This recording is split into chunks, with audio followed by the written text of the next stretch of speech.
Nation. This is the Black Cats Podcast, formerly of the BM Podcast. Now, we hope everyone has a wonderful holidays. Be safe out there, and Happy New Year. This is basically a Carolina podcast, but we sprinkle in some NFL football talk. We do football and all football. Now, Carolina Panthers fans, don't be so disappointed. We suffered our first loss this week.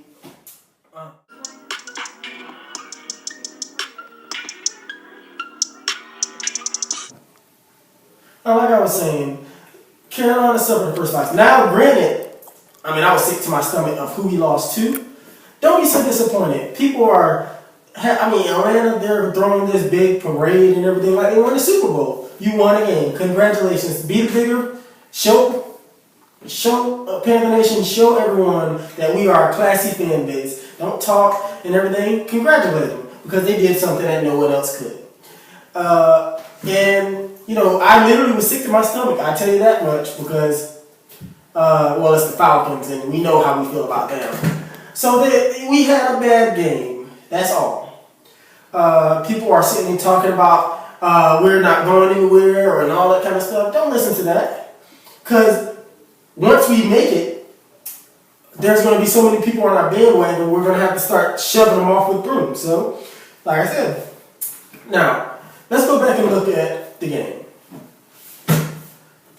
Alright, so now we have the one of the key plays that I think that was detrimental into Atlanta getting that win was at the very beginning of the game. Now, if you look at the beginning of the game, they were sort of shaky, sort of nervous. They were making a lot of mistakes in the beginning, and then the refs called some crazy call that gave them the ball back because the first series was the 3-and-out. The refs called some bogus call that gave them the ball back, and it was a unsportsmanlike conduct on Charles Peanut Tillman, and we know what a class act he is. It's football. You can't call flags on every little thing, and that was the first thing that happened. So when they got that flag, they got the penalty, gave them the first down, and then they marched down the field. Now that was a huge momentum shift. If you know anything about football, the momentum, when it sways, it sways. And Carolina really never rebounded from after that. Now, like I said, it was one game. We are 14-1. We're the only team in the NFL that's 14-1. All we do is have to handle our business against Tampa Bay, which we'll talk about in a few minutes. We just handle our business. If we handle our business against Tampa Bay, with the number 1 seed, everyone would have to come through Carolina. And I really don't see nobody other than Arizona giving us a chance and actually beating us. So don't be sore losers. Everybody on Twitter, you should see how much people on my Twitter and my Facebook, all these Falcons fans coming out and going, "Oh, we beat y'all." Congratulations. You can watch us in the Super Bowl. Or hell, even in the playoffs. Because you ain't gonna make it the playoffs. So congratulations. That was your Super Bowl. Congratulations. Now, next we're going to talk about the game that's coming up. It is the Carolina against Tampa Bay. Now, we're not overlooking Tampa Bay because Tampa Bay, James Winston has been playing pretty good for a rookie this year. But as for what we know is on the line, because Arizona is playing so well right now, what we know is on the line, I don't think that we could afford to lose that game. And I really am feeling bad for the Buccaneers because I really think that the Buccaneers, this is going to be a blowout. I really do see that. Cam Newton he's pissed off right now. And I can't see this being close. Now, I might be wrong, but I do think Carolina's going to win. I would say about 34-17. Carolina's just a better football team. And anybody that is actually saying that Carolina sucks and all this kind of stuff, I just ignore because that is ignorant.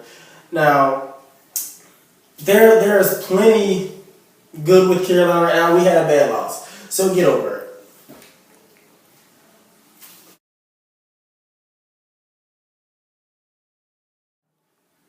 All right, now next we have Arizona and like the NFC Championship game that I envision right now, especially if everything is going through Carolina.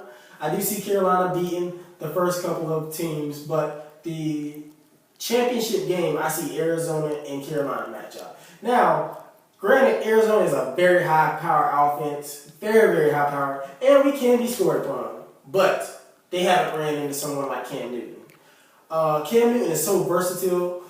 I mean, he had a bad game, but I mean, he's making receivers look like we have all pro receivers. I mean, Greg Olsen is a great target. He's always been a great target. But Arizona and Carolina, and a bunch, I guarantee you, a lot of people will pick Arizona in that matchup if that were to happen. But I will say this: watch out now because I don't. I mean, putting Carolina as the underdog is a severe mistake in my opinion because they've been underdogs the whole year. We're 14-1 and we're an underdog to every team that we're playing.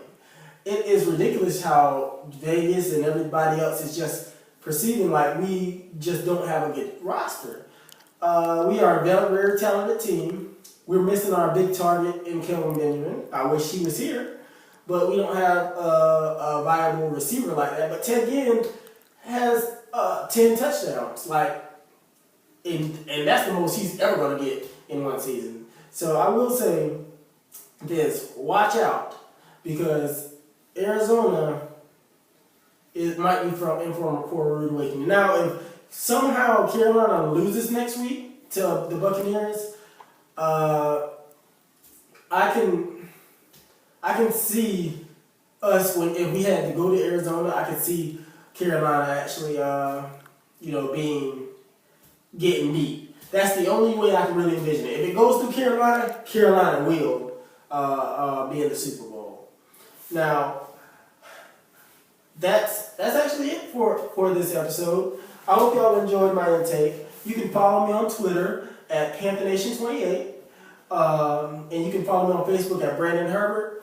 And PantherNation28.com is my website. You check it out. Tell me what you think. Articles are posted every week.